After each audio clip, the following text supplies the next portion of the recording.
किसान यूनियन ने तहसील सदर में प्रदर्शन कर एसडीएम को सौंपा ज्ञापन। जनपद रामपुर पूर्व मंत्री निर्धारित कार्यक्रम के अंतर्गत किसान यूनियन के पदाधिकारी व कार्यकर्ता तहसील सदर परिसर में एकत्रित हुए और बीड़ी मजदूरों की मजदूरी बढ़ाने की मांग को लेकर प्रदर्शन करने के बाद में तहसील दिवस की अध्यक्षता कर रही एसडीएम मोनिका सिंह को ज्ञापन सौंपा। इस अवसर पर राष्ट्रीय महासचिव उस्मान अली पाशा ने कहा, रामपुर में 100 से अधिक बीड़ी कंपनियां हैं जो कि मजदूरों का शोषण कर रही हैं। मजदूर को केवल 1000 बीड़ी बनाने पर 100 से 150 रुपए मिलते हैं, जबकि बीड़ी का काम करने की वजह से बहुत से लोग कैंसर, हेपेटाइटिस जैसी बीमारियों से पीड़ित हैं। कम मजदूरी मिलने के कारण अपने परिवार का पालन पोषण भी नहीं कर पा रहे और बीमार होने पर अपना इलाज भी नहीं कर पाते, जबकि फैक्ट्री मालिक टैक्स की भी चोरी करते हैं, क्योंकि ये लोग केवल एक बोरी का काम दर्शाकर सरकार से छूट लेते हैं, जबकि इनका कारोबार प्रतिदिन कई ट्रक बीड़ी का है। उन्होंने जाँच कर कठोर कार्यवाही की मांग की प्रदर्शन किया गया। इस मौके पर किसान यूनियन पदाधिकारी एवं सदस्य उपस्थित रहे। और वो सबसे ज्यादा जो आश्वासन देता है वो इस बात का देता है कि हम जो बीड़ी मजदूर हैं, जो मजदूर हमारे पास काम करेंगे, उनको रोजगार देंगे।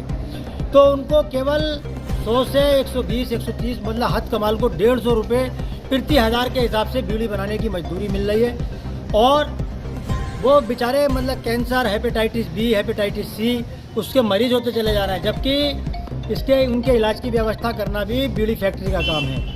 लेकिन किसी भी फैक्ट्री में जो पंजीकृत मजदूर हैं उन मजदूरों से मजदूरी नहीं कराई जाती, बल्कि बेचारे जो और मजदूर हैं जिनका कहीं पे रिकॉर्ड भी नहीं है, वो मजदूरी करते बीड़ी बनाते हैं। बीड़ी बनाने के बाद में उनके घर का चूल्हा जलाना मुश्किल हो जाता है और उनके नाबालिग बच्चे भी, क्योंकि घर में तंबाकू का कार्य होता है, उसकी वजह से उनके भी स्वास्थ्य पर विपरीत प्रभाव पड़ता है। उसका ध्यान नहीं रखते ये बीड़ी कारखाने वाले।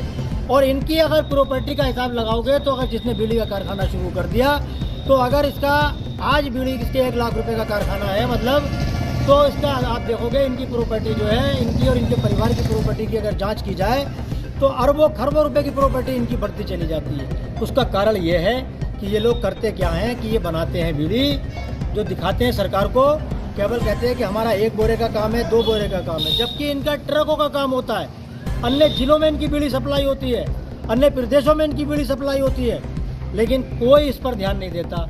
ध्यान क्या है? क्योंकि इसमें आयकर विभाग और जो उत्पाद कर विभाग है, सारे सेल टैक्स विभाग है, सारे के सारे इनसे मिले हुए होते हैं। और मिलने के कारण क्योंकि उनका अपना जो जेब भरी जाती है, सरकार का राजस्व को भी हानि पहुंचाते हैं ये लोग। तो इसके संबंध में ज्ञापन दिया है। उन्होंने जो हमारी उप जिलाधिकारी मोनिका सिंह जी, एसडीएम साहिबा हैं, उन्होंने हमें आश्वासन ये दिया है कि हम इसकी जाँच, जो भी विभाग इसमें संलिप्त हैं, सबकी जाँच कराई जाएगी और जाँच कराने के बाद में इस पे कार्रवाई की जाएगी। दूसरा, जो सरकारी ज़मीनें हैं उन पर भूमाफियाओं ने कब्जे कर लिए हैं और इस संबंध में हम लगभग पिछले कई वर्षों से 5-6 वर्षों से लगातार आवाज़ उठाते चले आ रहे हैं। लेकिन क्योंकि और सरकारों में भूमाफियाओं ने कब्जे किए और उनको कहा जाता है कि सरकार के संरक्षण में कब्जे किए। हमारे सूबे के मुखिया श्रीमान योगी आदित्यनाथ जी बार बार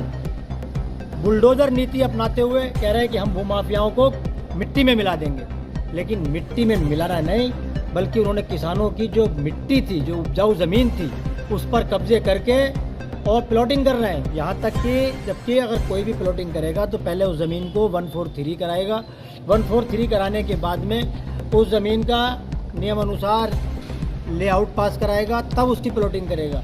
लेकिन रामपुर शहर में आप देखिएगा, ताशका में श्रेणी 7 की ज़मीन है, जबकि उस पर कोई निर्माण नहीं हो सकता, वहाँ पर लगातार प्लॉटिंग हो रही है। बमनपुरी में, नानकार में गन्ना विभाग की ज़मीन पड़ी हुई है, उस पर भूमाफिया प्लॉटिंग कर रहे हैं। हमने लगातार इसके बारे में ज्ञापन दे रहे हैं। डीसीओ साहब से हमारी बात हुई थी। डीसीओ साहब कह रहे थे कि हम 2 दिन में इसकी जाँच करा के उनके खिलाफ FIR कराएंगे, लेकिन क्योंकि जिला गन्ना अधिकारी खुद एक भ्रष्ट अधिकारी लग रहे हैं हमें। अगर भ्रष्ट नहीं होते तो वो अपनी ज़मीन को मुक्त कराने के लिए कोशिश करते। वो जो हैं वो भी मतलब कहते हैं उनकी मिली भगत है। तो इसी तरह से रामपुर विकास प्राधिकरण में जो भी कर्मचारी हैं उनकी प्रॉपर्टियों की भी जांच होना चाहिए, क्योंकि सबसे बड़े भ्रष्ट अगर कोई है तो वो रामपुर विकास प्राधिकरण है। लगातार उनके भ्रष्टाचार की वजह से ये अवैध प्लॉटिंग, सरकारी ज़मीनों पर कब्जे लगातार होते चले आ रहे हैं। और फिर खेल क्या है? सबसे ज़्यादा परेशान जो होता है गरीब तबका होता है। सरकारी ज़मीनों पे इन भूमाफियाओं ने रामपुर विकास प्राधिकरण तहसील सदर के कर्मचारियों की मिलीभगत से प्लॉटिंग कर दी। अब उसने अपनी ज़मीन ले ली। ज़मीन लेने के बाद में जब उसकी कभी जांच हुई तो पता चला कि रफ़ी साहब ने जो